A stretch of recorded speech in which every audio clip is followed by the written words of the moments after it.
The ticket price. This does not shock me at all. What did I say earlier? The WNBA was about to F around and find out, and these rival teams were going to be in a lot of trouble. Well, they're finding out. The crowd was subdued by the stadium lights.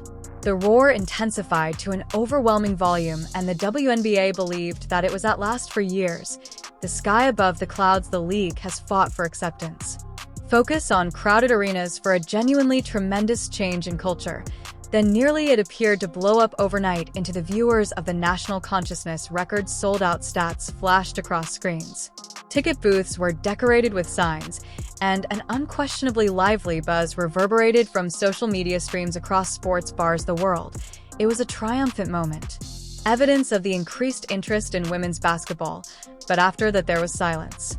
Statement of an apparently small setback, a couple weeks of absence for one player, but that one seems to harmless news item set off an extraordinary wave of financial shock that tore through the league as a whole, revealing a foundation in such a dangerous way delicate, which made seasoned athletes. WNBA executives were shocked by the league's recent exponential growth that is evidence of widespread sustained expansion. Or was it just an illusion of a majestic structure constructed on the unique magnetic ability of one unquestionable superstar? The solution in a quick, violent market collapse demand may determine the league's mere survival, requiring an uncomfortable facing a truth that few people dared to recognize. The Caitlin Clark effect has been a net positive for the WNBA and all of its teams. But the star guard expected to miss a minimum of 2 weeks. The league will see the flip side of her impact, and there are already initial data points. This is front office sports. No conspiracies, no BS from them. Statistical data. Prior to the WNBA started to hear rumors of her absence, was riding a wave that seemed nearly unreal. Tremendous force behind each and every Indiana Fever. The game had turned white hot. Tickets are a sought-after item that fans hastily seized, frequently at a cost more than $80 to enter, with prime seats with much higher demand. The excitement was a tangible, nearly electric force that ignites a craze that drove opposing teams and astute venue operators to start a huge high-stakes wagers. Take into account that the Chicago Sky's bold move for example, they took a daring and unprecedented choice to move their highly expected encounter with the Fever from its typical home of 2,400 seats from Winrust Arena to the expansive Cavern United Center, an arena with 21,000 seats usually only available to NBA giants and icons of world music. This wasn't a minor, the logistical change was enormous.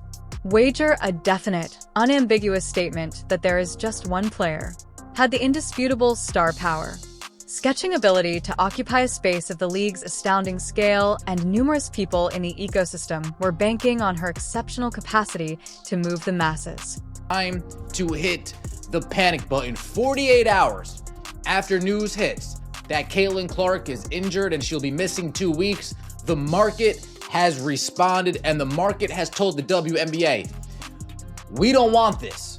We want her, but we don't want this. However, the news struck, the murmur turned into a roar, and magnetism that had attracted scores of the player who had ordered thousands. Costs that were previously unimaginable in the league was put out of commission, and as soon as the news of her absence spread via the market, everything, the response was reversed, was instantaneous rather than incremental. Vivid and horribly transparent, in all its ruthlessness, the market produced a chilly quiet among all that shouted a clear message that we would prefer that she not play in the WNBA. The product simply isn't the same for her. The resulting financial collapse was not only, it was so spectacular that it was cataclysmic. Same matchup between the Chicago Sky and the Fever, once costing a lot at the United Center Premium, saw its most affordable admission tickets drop from $86 to $25 for chickens in a one heartbreaking evening crash. That's a pretty close, astonishing 71% decline in value, a dizzying decline from expected grandeur close to financial ruin because this specific incident, and it wasn't a one-off event, a minor blip on the radar. The same heartbreaking tale was told out when the Mystics and Fever met off on the road. Chicago Sky can't sell out their own 9,000-something seat arena like it is.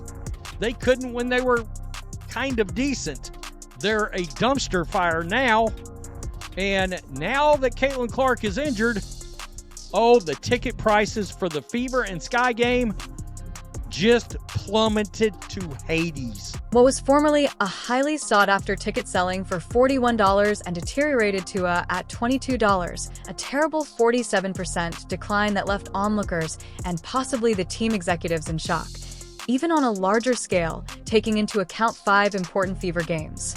Over a 2-week period, the typical ticket price that had increased at a remarkable $137 dwindled to just $80 following the announcement of injuries. That represents a 42% decrease in just a few weeks, highlighting the gravity of the reaction of the market. They stink now. Yeah, it's about me too. No, it's not, and this is proof. These weren't insignificant variations rather than minor declines in customer interest. They were unquestionably thundering. Fan statements. No, Clark, no demand for tickets was directly related to the sale.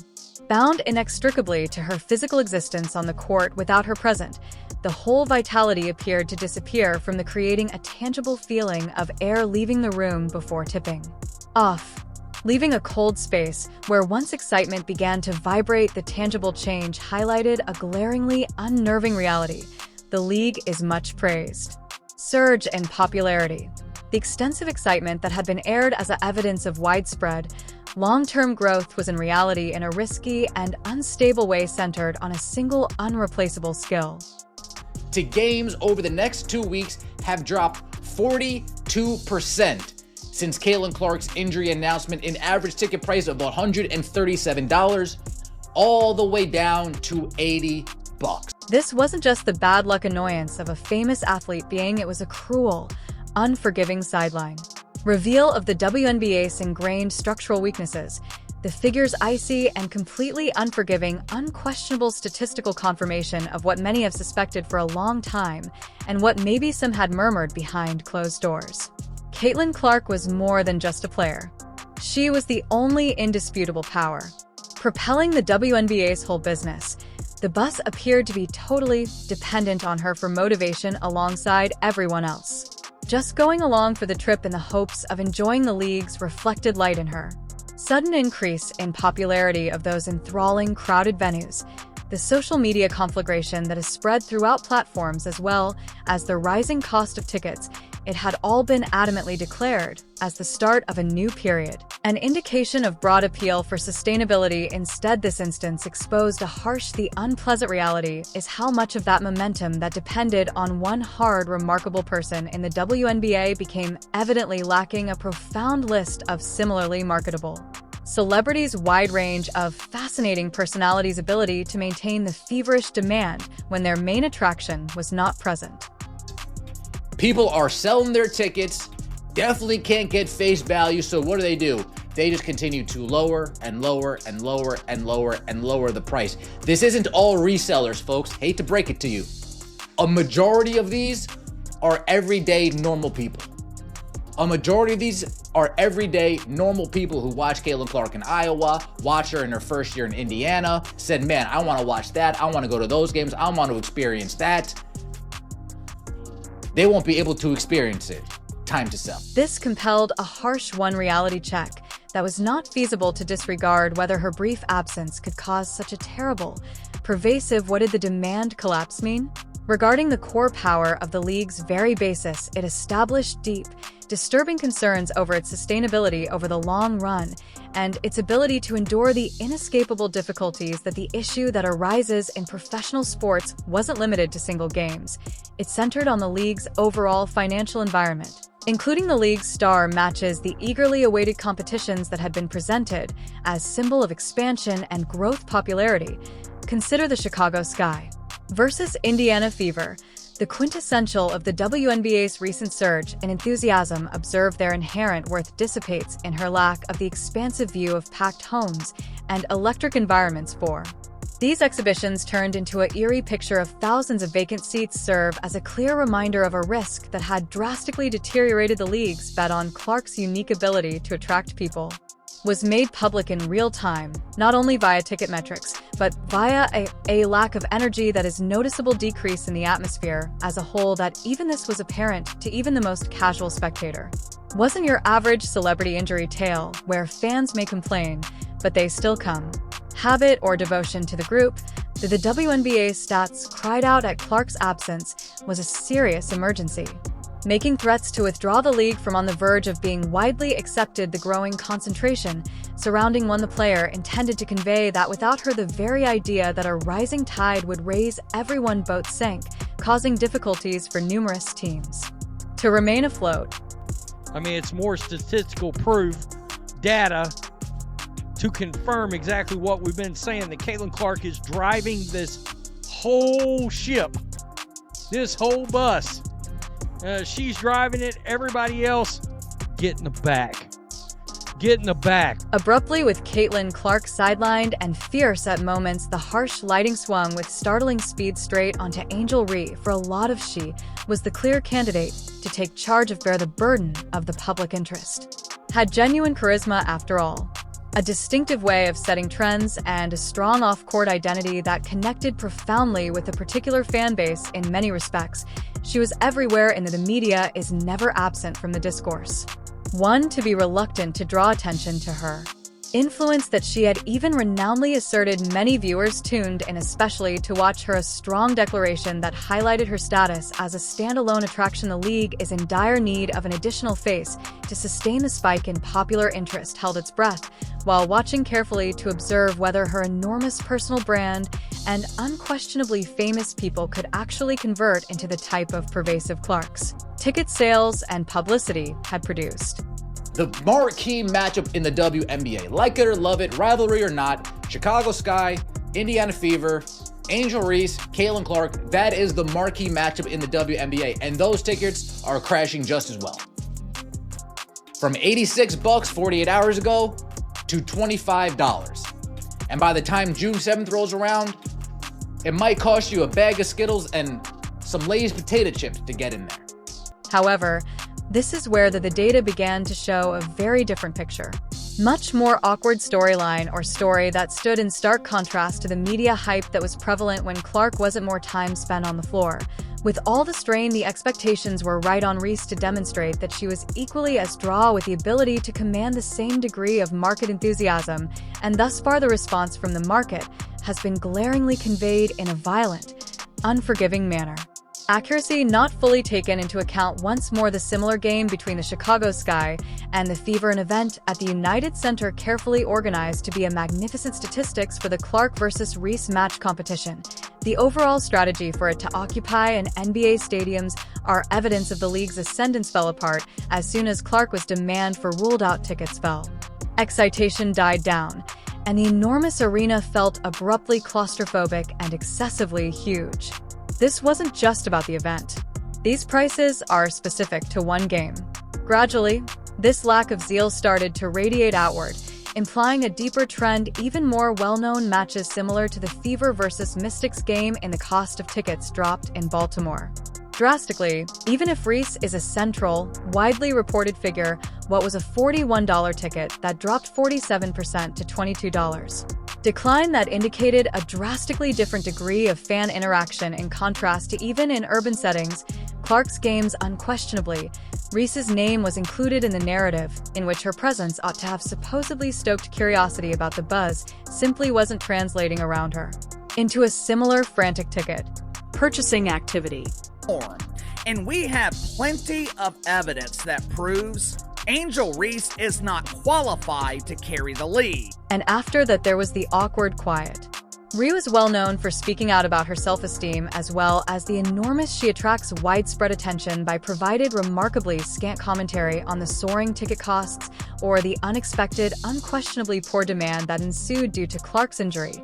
The league was silent.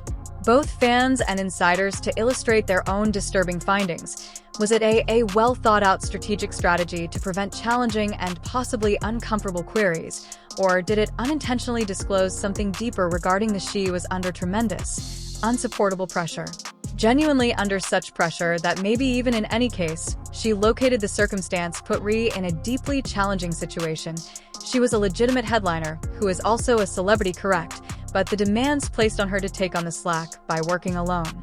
Bear the financial burden of the league were extremely high data, yet was without a doubt, she couldn't do it by herself. Distance between her indisputable fame and her proven ability to transfer tickets as much as Clark turned into making a narrative that is glaringly evident division between Ree and the league would need to face. The get-in tickets for the Fever's rivalry game against the Chicago Sky on June 7th are down 71% from $86 to $25. You may start to wonder, Angel Reese, what about everything? Achieved in college, her indisputable LSU showcases her moments of viral fame that enthralled millions with her enormous social media coverage that made many people feel small professional athletes ought to refrain from doing it.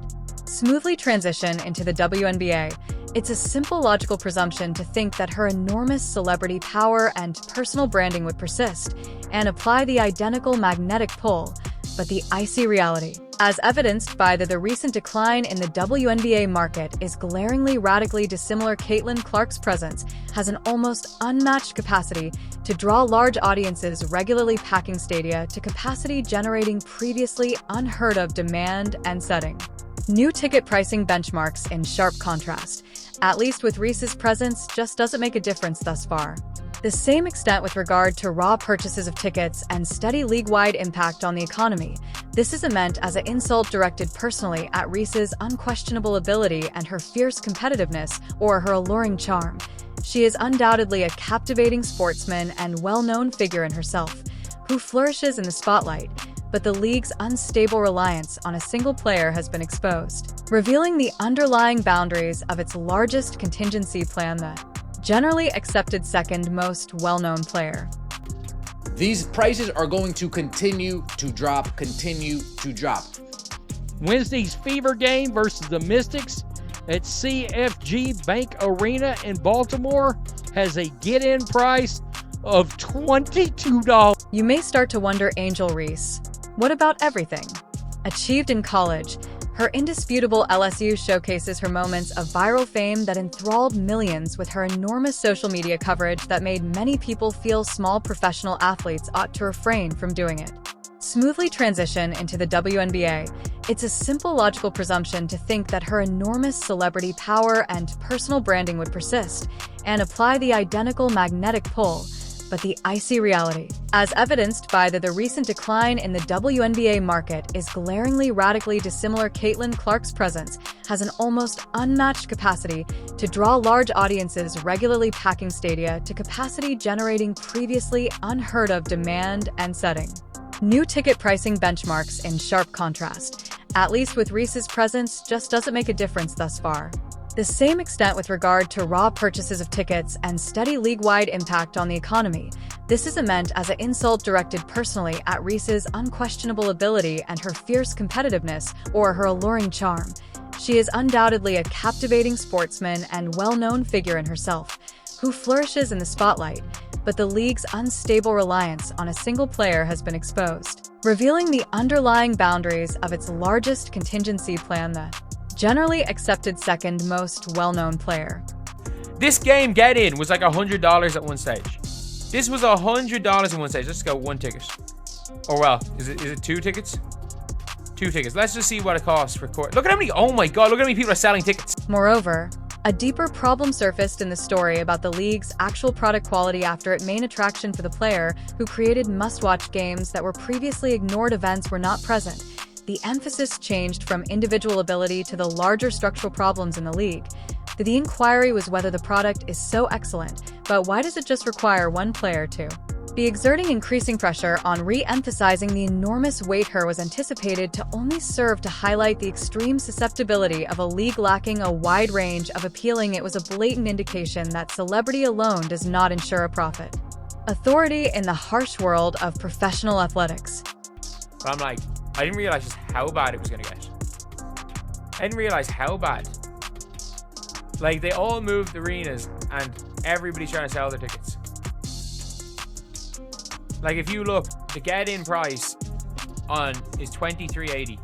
$23.80. is the get-in price for tomorrow night? The monetary stakes extended far and wide by Clark's absence deeper and much more dangerous than the majority of casual fans might be aware. The repercussions went much beyond only the apparent decline in ticket sales, translated arenas and vacant seats straight into enormous cascading losses in related revenue streams. Consider the hundreds of thousands of dollars lost in quiet registers for the sale of items the abandoned are at food and drink. Lines of concessions where fans used to demanded for drinks and snacks. These are essential sources of high-margin revenue for both teams and locations, and the WNBA vanished with shocking quickness. Remember that it was said to be already deeply in debt after losing an astounding $40 million in just the previous year. This was more than just an operational error. It was a substantial financial bleeding that has already started close examination and mounting annoyance from NBA owners who own WNBA shares. Teams be strong. Astute financial investors used to making money ventures were beginning to make extremely pointed, irate queries on when and if this league ever changed from a continuous loss of funds to a sustainable, profitable business for some people. This growing rage indicated a life-threatening situation. Scenario for the WNBA in which the financial backer's patience was wearing extremely tiny clothing. Even though the mainstream media wants us to believe that Angel Reese is a huge star, we have years of evidence that proves otherwise. Like I say all the time, there is a huge difference between a star and a draw. You can be a star, you can be famous, and still not be able to draw flies to a fresh turf. Including in further level of severe anxiety is the negotiations for a new media are imminent. The rights deal is worth millions of dollars. Lifeline that is vitally important for the potential worth of the league's future is a fundamental component of any contemporary the financial performance of professional sports leagues nowadays. Health is essentially and tenuously bound to Clark's steady appealing appearance on the court if that transaction, which was expected to be a significant cash gain, comes in lower more than anticipated, as their main attraction is. The repercussions of being sidelined would be disastrous, meaning significantly more difficult future periods for teams with fewer resources, players, and mounting infuriating pressure on the league to demonstrate its ability to stand independently without requiring ongoing financial assistance from the league's parent organization. Whole business strategy, based on forecasts of expansion and rising the profitability, has been exposed as horribly brittle and nearly dependent solely on the presence of health and one amazing star's unique appeal. Angel Reese and the WNBA have been using race to bring awareness to an incredibly bad product. Once you remove Caitlin Clark from the equation, there's no reason for people to watch this league, which is why people haven't been watching Angel Reese throughout her career. Then there's the nearly unimaginable specter of the global marketplace. There is serious, reliable discussion regarding the possibilities available to Caitlin Clark abroad, especially in nations with growing leagues of basketball players that are backed by substantial financial resources. In certain of these countries, she could allegedly earn an incredible $20 million a year. A staggering amount that the WNBA, with its existing financial arrangement and salary limits, are incomparable to, in keeping with the notion of the league's the biggest and most influential star could just depart for a better, much more lucrative opportunity. Offer overseas isn't that unrealistic. Fantasy. It serves as a terrifying reminder of the WNBA competes in a very competitive worldwide talent market if Clark or other well-known figures who see her influence and the league's budget limitations choose to steal their skills. Additionally, the WNBA's capacity to draw in essential sponsors to keep its growing fan base foundation and safe, vital network partners may experience an irreversible, perhaps lethal blow. This isn't just the loss of a player, is the main concern. The primary force behind its expansion, placing its full potential as a premier, the basketball league, is in danger. They're losing merchandise sales, they're losing food sales, they're losing beverage sales. They're losing big.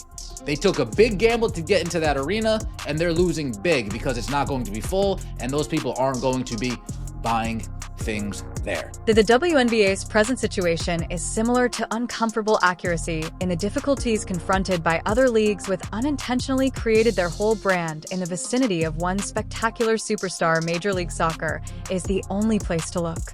Lionel Messi and MLS.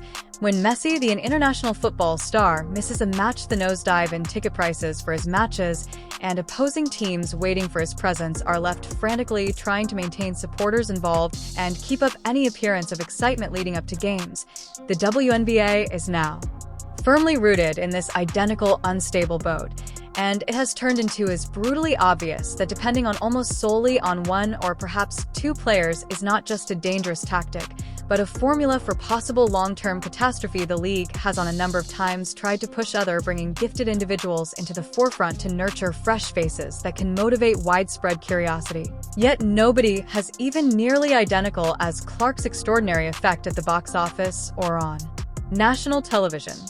They're getting a new media rights deal. That thing won't be worth shit if Caitlin Clark was to either get really injured and couldn't play or decided to just say, I'm not going to play here anymore, I'm going overseas. Where, by the way, they would pay her, my God, some of those countries might pay her $20 million a year to come over there and play. And I'm not kidding. Tremendous degree of unique dependency has resulted in some genuinely contentious debates that expose the unadulterated desperation in a certain league circles, with which some observers have clashed an unexpected degree of sincerity that the league must take proactive measures to safeguard its Caitlin Clark's golden goose, with what superstar calls on the court are what they call them. It alludes to the concept of preferable officiating, as you frequently observe with NBA legends or world-renowned soccer players, where calls that could work in their favor to retain them both on and off the court. Difficulty making sure they stay noticeable included in games, regardless of whether one agrees with the morality or equity of such the proposition, is completely irrelevant. Existence of such a very desperate radical discourse in the realm of sports rings highlight how keenly the league is cognizant of its significant vulnerability, which indicates that the stakes are quite high and conventional remedies may no longer be enough. That singularity's danger is now unquestionably. It's going to be real tough because even if you're out 3 weeks, you're missing a lot of a real portion of the year. All right. The ticket prices. This does not shock me at all. What did I say earlier? The WNBA was about to F around and find out, and these rival teams were going to be in a lot of trouble. Well, they're finding out. The immediate emergency brought on by Clark's absence has evolved into a basic WNBA's existential question. How does it strategically change with time? Create a wide range of authentic attracts, and how it ensures its survival when its current state is so unstable balanced. Only hoping is insufficient. That a genius from a different generation will appear and fill the numbers gap. Verify that even the most well-known names after Clark is unable to stop the far from plummeting from a precipice, that the WNBA needs to figure out how to be proactive. Raise awareness in order to develop and raise many stars, or it runs the risk of reiterating this destructive cycle each when a well-known figure gets marginalized. This isn't only one injury or a few weeks of poor performance of ticket sales. It concerns a strategic shortcoming in its model. She was the league. Keep in mind, my point I'm trying to get to is when it came out that the league lost $40 million last year, NBA owners that own portions of these WNBA teams were starting to get angry and ask a lot of questions about when is this league ever going to make money. So that tells you there was starting to be a little life support situation happening when the owners were starting to get angry about never making a profit on this league. The league is dealing with a serious query regarding how it constructs its base is safeguarded for the future and guarantees its durability. And as the dust settles from Clark's surprising but brief absence, the actual urgency never before has structural transformation been so evident. Nor the repercussions of doing nothing more. The very existence of the league is frightening. Its capacity to prosper on its own depends on its ability to adjust and expand its reach beyond just one individual. With Caitlin Clark, they can make money with the new media rights deal. If that was to fall through for some reason, the league is cooked. Close it down. Or Caitlin Clark could, I don't know, call up Elon, start her own league. The decision is made, not by the critics, but by the harsh, unforgiving words of Caitlin Clark's unmatched market data influence on the WNBA has been exposed. Exposed by the startling financial avalanche that ensued after her short absence and the awkward attention it brought on other extraordinarily gifted, but less her college's economically significant star's career is already renowned for its performances that broke records predicted this extraordinary artwork power in the workplace today. The numbers provide the conclusive narrative with. Prices for Clark Out Fever home tickets fell 42%, and Sky was heavily touted. A stunning 71% crash occurred throughout the encounter. Games that were promised overnight crowded electric throngs that are now clearly found it difficult to fill seats in a dark, unquestionable statement given straight from the admirers notwithstanding Angel Reese and other impressive athletes enter the draw attention to the raw data without reservation. Demonstrates that no one else can attracting fans, generating curiosity, or moving the cash register at Clark's individual level. So anybody with a connected brainstem knows that Caitlin Clark is far better of a basketball player and has made such a tremendous impact in a greater number, more so than Angel Reese. Everybody knows that. Her college career was better. The stadium sales, the WNBA popularity has gone up because Caitlin Clark. This goes way beyond a short-term setback. It's seismic, clear indication for the WNBA to radically reconsider how it constructs, sustains, and markets its future. It's a difficulty that goes right to the heart of its business plan that can actually help the league create a viable, autonomous route, send one that isn't in danger of linked to the well-being and existence of one player alone. Or will its fate always be reliant on the exceptional genius and unwavering availability of a few celebrities? One of the WNBA's unwritten chapters' future necessitates a swift and significant transformation, a broadening of its attractiveness, and the development of new if it doesn't work. Generations of real draws to do so. Its most significant moments might always be obscured by its deepest weaknesses that leave a league with enormous potential gazing at an unpredictable, possibly even dismal, future.